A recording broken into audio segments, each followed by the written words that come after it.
Hello दोस्तों, कैसे आप सभी लोग। उम्मीद करते हैं आप सभी अच्छे होंगे। और प्लीज़ इस चैनल को ज़रूर सब्सक्राइब कर लो। अपने दोस्त का ही चैनल है, अपने भाई का ही चैनल है, तो सब्सक्राइब कर लो। और आपको ये इशारा तो पता ही होगा, ये है पतंग उड़ाने का। अक्सर आपने देखा होगा कि मकर संक्रांति पर या गणतंत्र दिवस या स्वतंत्रता दिवस पर हम अक्सर पतंग उड़ाते हैं।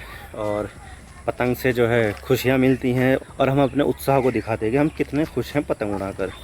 लेकिन आपको तो पता ही होगा कि पतंग उड़ाने में इस्तेमाल होता है मांझा। और मांझा भी दो तरह का होता है। एक तो होता है नॉर्मल कॉटन वाला मांझा, जो इतना हार्मफुल नहीं होता लोगों के लिए। लेकिन जो दूसरा होता है, जिसको हम चाइनीज़ मांझा बोलते हैं, वो मोनोफिलामेंट से बनता है और इंसान के लिए, जानवरों के लिए बहुत ज़्यादा ख़तरनाक होता है। कई लोगों की गर्दनें इससे कट चुकी है, बहुत सारे लोग इससे मारे जा चुके हैं और इसके ख़िलाफ़ बहुत ज़्यादा आवाज़ें भी उठाई जाती है। लेकिन क्या आपको पता है कि ये चाइनीज़ मांझा कहाँ पर बनता है? अगर नहीं पता है ना, तो मैं आपको बता देता हूँ। अब बस आप वीडियो में जुड़े रहिए और लास्ट तक देखिए वीडियो को।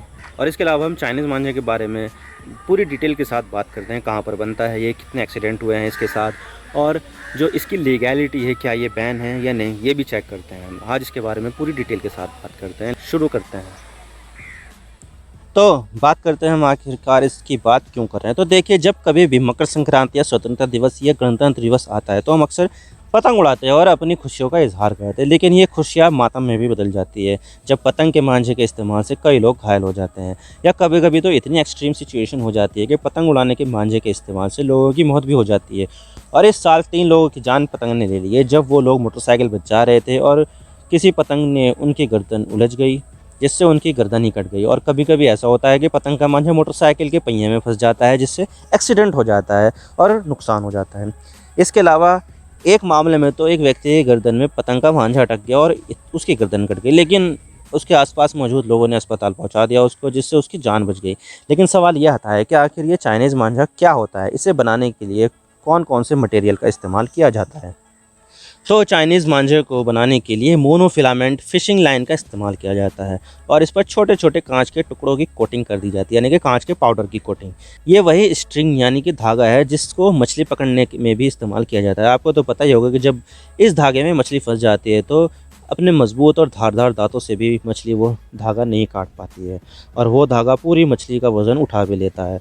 तो आप इस बात से समझ सकते हैं कि मोनोफिलामेंट फिशिंग लाइन कितनी मजबूत है। और अगर इस पर कांच के टुकड़ों की कोटिंग कर दी जाए, यानी कि कांच के पाउडर की कोटिंग कर दी जाए, तो ये पतंग उड़ाने के काम आता है। और जो लोग पतंग उड़ाते हैं तो उन्हें दूसरों की पतंग काटने में और पेंच लड़ाने का शौक भी होता है। तो ऐसे में इस चाइनीज़ मांझे की डिमांड काफ़ी बढ़ जाती है। देखा जाए तो इस चाइनीज़ मांझे के खिलाफ बहुत सारी रिपोर्ट पुलिस में और कई एक्टिविस्ट ने नेशनल ग्रीन ट्रिब्यूनल को दी है। और इसमें ये बताया गया है कि मोनोफिलामेंट का धागा जानलेवा है, क्योंकि ये जल्दी से टूटता नहीं है और इससे इंसानों के अलावा जानवर भी घायल हो जाते हैं। लेकिन अब सवाल ये आता है कि ये चाइनीज़ मांझा कहाँ से आता है, इसके जो ओरिजिन जगह है वो कहाँ पर है।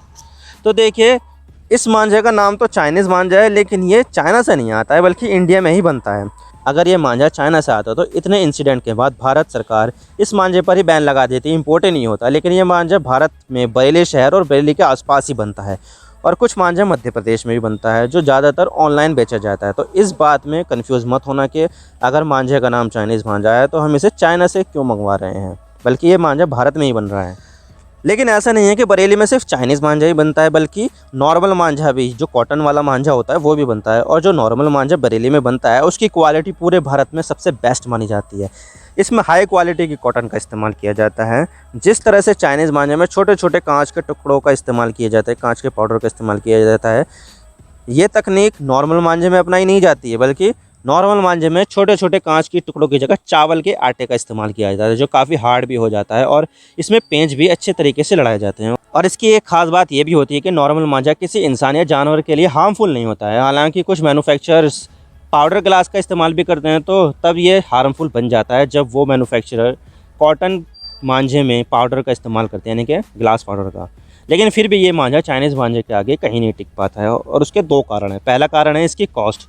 और अगर हम इसकी कॉस्ट चाइनीज़ मांझे से कंपेयर करें तो चाइनीज़ मांझे की कॉस्ट आती है 1/3, यानी कि अगर आप नॉर्मल मांझे कि एक चरखी 300 रुपये में ख़रीदोगे तो वही चाइनीज़ मांझे की एक चरखी 100 रुपये में मिल जाएगी। और इसका दूसरा कारण है, चाइनीज़ मांझा नॉर्मल कॉटन मांझे से ज़्यादा मजबूत होता है और ये जल्दी से नहीं टूटता है। और पतंग उड़ाने में भी चाइनीज़ मांझे से उड़ने वाली पतंग जल्दी से नहीं कटती है।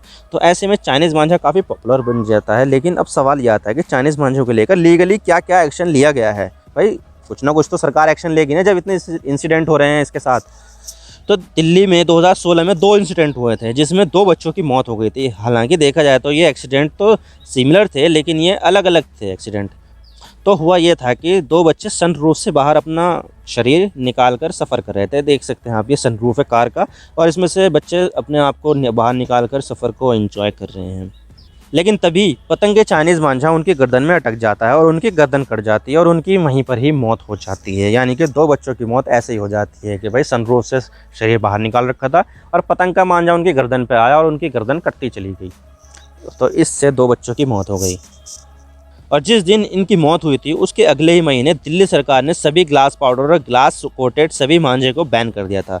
और इसके बाद पेटिशनर एनजीटी यानी कि नेशनल ग्रीन ट्रिब्यूनल गए, जहां पर इसके बाद में बैन लग गया इन मांझे पर।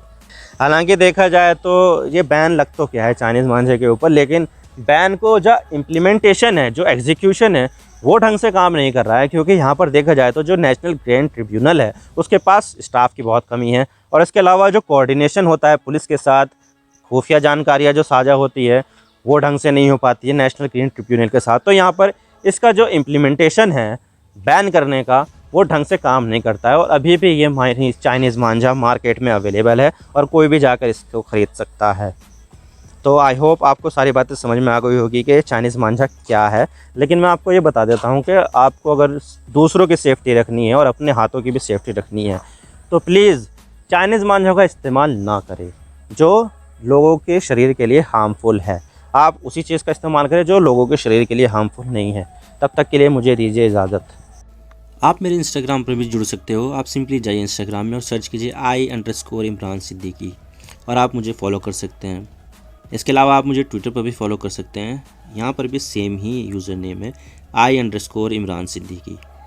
तो दीजिए मुझे इजाज़त, मैं मिलता हूँ आपसे नेक्स्ट वीडियो में। अगर आपको वीडियो थोड़ी सी भी पसंद आए तो चैनल को ज़रूर सब्सक्राइब कीजिए। Thank you for watching. I really appreciate your precious time. God bless you all. Now signing off.